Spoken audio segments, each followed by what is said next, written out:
Welcome back to the AJ Bell Stadium. Salford ran out losers.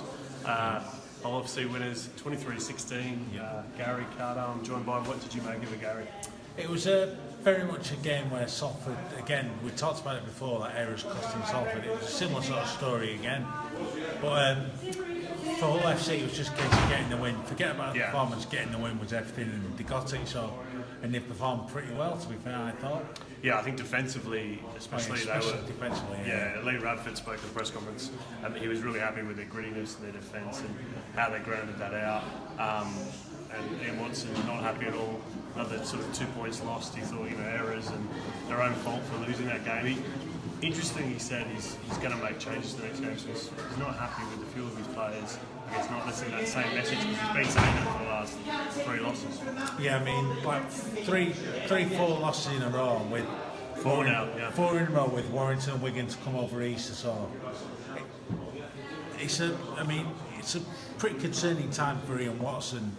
Perhaps not necessarily for Salford itself, but for Ian Watson with mistakes and people not learning from those mistakes. So it's been the same sort of people last 2 or 3 weeks. So it wouldn't surprise me if Ian changes 2 or 3 over the next couple of games. I mean, you say 4 losses in a row, and it sounds quite bad, but when you look at it, I mean, it was 7 points today.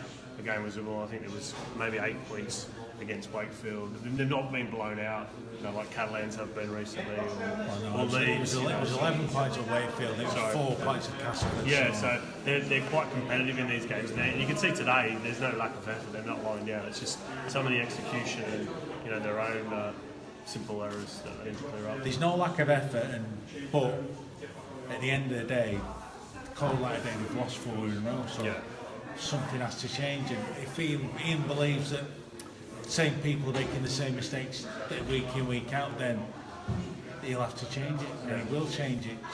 Because, I mean, there's a few people that could come in for Salford. We mentioned Junior Sauer, I think is very likely to play, probably against Rochdale, and Tyrone McCarthy. Oh yeah, well them two were the 2 in the 19 that didn't play today. But there's a couple of others as well that could come in for others if needed. But there has to be a real change of mindset at Salford from being plucky losers to winners, basically. It's that winning mentality rather than being a plucky loser sort of thing, which I think Salford sometimes are guilty of falling into. But they need to really change that to pick up a winning mindset. And then you look at Hull. I mean, obviously they were dreadful last weekend, but with the win today, I think they're up to 5th. I mean, so which is quite amazing because you don't think they've had that good a season so far. But a really important win for them today. And what did you make of Connor Wynn, the 18-year-old fullback on debut? Well, the best thing you can say about the 18-year-old fullback on debut is he didn't do anything wrong. No, caught a few high balls under pressure. He was actually very secure in the high ball, actually, I thought. Salford tested him early on with putting a couple of high balls up and chasing down him. He dealt with them superbly early on, and that sent out a message to Salford saying, look, I can cope with the high ball. If he was nervous, he did a damn good job of hiding it. But no, I mean, that sort of confidence boost of having a young lad come in and do something that can spread through the team. Yeah. And also, just getting the win, just the feeling of getting the win, no matter how good or otherwise it was. Just the win is everything at the minute for Hull FC. Well, Lee Radford mentioned in the press conference that Wynn had mentioned on Twitter that he was a bit nervous yesterday, so he wasn't too happy with the social media posting. Thought he might be trying to get a bit of love from the ladies out there, but anyway, he handled his debut well. Worrying injury for Andre Sindel. Apparently it's not the same knee that he did his ACL, so they're more hopeful of that. We just saw him limp out there actually, one on the eye.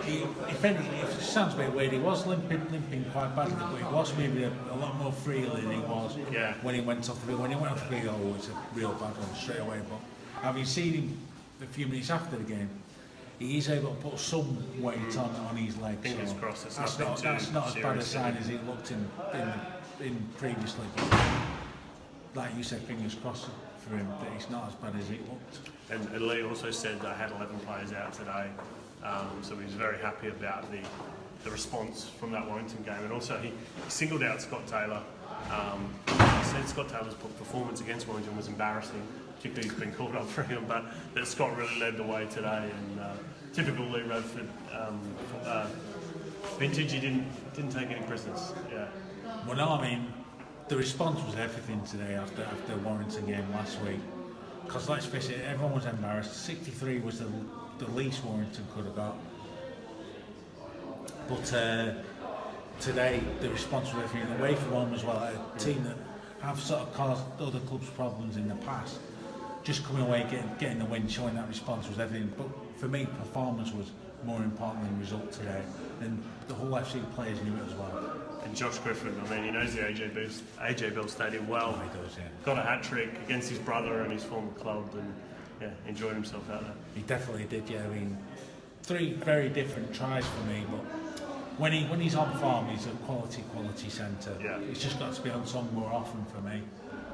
More often than he isn't. But he's sort of one game in 3 or 4 in a minute, so he needs to be at 2 out of 3 maybe. Yep. But it's just sort of making that jump now. But there's only one way to start, and that's scoring tries in wins, which he's done today. Hat-tricks will help. That's it, all from us. Whole FC winners, 23-16. You can tune in tomorrow, 6 to 8 on YouTube and Facebook for the boys live from Leeds. Thank you.